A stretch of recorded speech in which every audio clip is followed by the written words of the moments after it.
செல்வ மகள் அழுகை போல் ஒரு சில்லென்ற சங்கீதம் கேட்டதில்லை.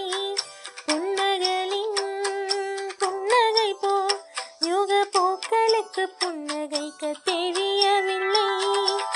என் பிள்ளை இட்டு வைத்த நடையை போல எந்த இலக்கண கவிதையும் நடந்ததில்லை.